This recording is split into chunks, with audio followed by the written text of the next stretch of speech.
সম্প্রতি বটতলা সবজি বাজার থেকে একটি টমটম চুরি হয়।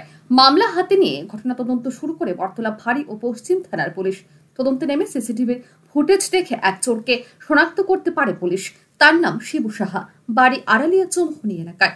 পুলিশ তাকে জিরানিয়া থেকে আটক করে তাকে জিজ্ঞাসাবাদ চালিয়ে রাজু দাস এবং দুলাল দাস নামে আরো দুজনকে এই চুরি কাণ্ডে যুক্ত থাকার খবর পায় পুলিশ।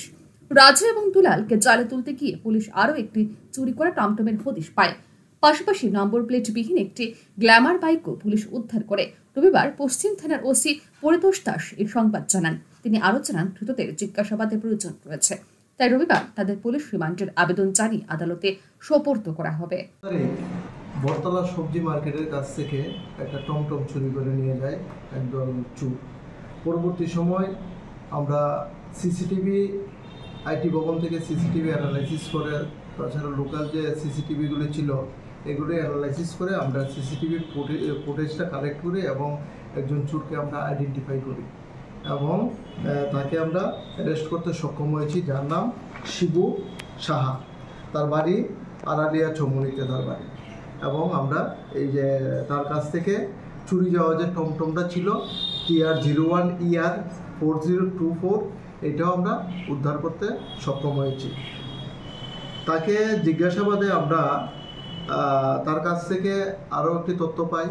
এর আগেও একটি টমটম চুরি করেছিল, তার সঙ্গে আরও ছিল সহযোগী 2-3 জন ছিল।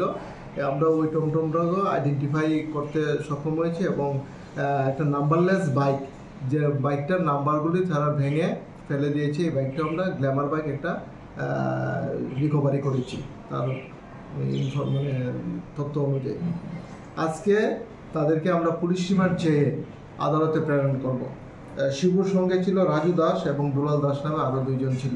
পশ্চিম থানার পুলিশ আধিকারিক আরো জানান, ধৃত 3 চোরের বিরুদ্ধে BNS 30 ক্লজ 2 এবং ক্লজ 5 ধারায় একটি মামলা হাতে নিয়ে ঘটনা তদন্ত শুরু করা হয়েছে। তাদের জিজ্ঞাসাবাদ চালিয়ে আরো কিছু চুরি যাওয়া সামগ্রী উদ্ধার করা সম্ভব হবে বলে আশা ব্যক্ত করেন তিনি।